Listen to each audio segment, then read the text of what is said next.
Well, it's New Year's Day and you might be sitting back on the couch taking in a 2003 film like Love Actually, or listening to a bit of 2003 music like Am I Gonna Be Your Girl by Jet. Said, are you gonna be my girl?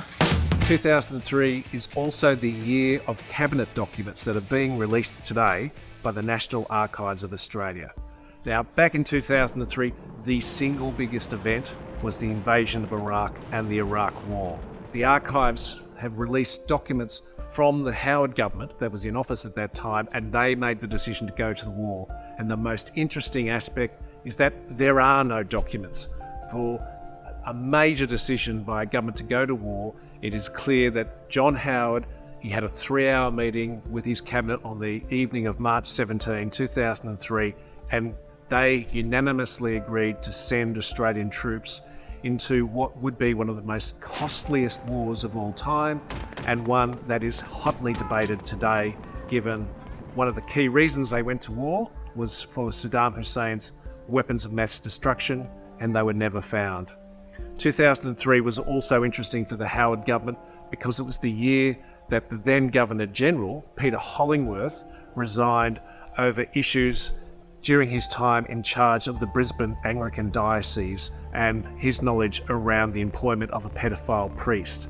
Again, there are no documents in the cabinet papers that have been released. This was a decision and a discussion between John Howard and Peter Hollingworth. The documents that people will be able to review and peer through over the next 12 months or so also showed that the Howard government senior ministers went to John Howard and presented a paper saying, let's put in place an emissions trading scheme.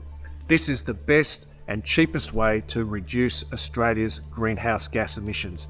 But a few months later, after receiving all this work by various departments, John Howard again had another meeting with his cabinet and again managed to convince them that no, it wasn't the time to introduce an emissions trading scheme.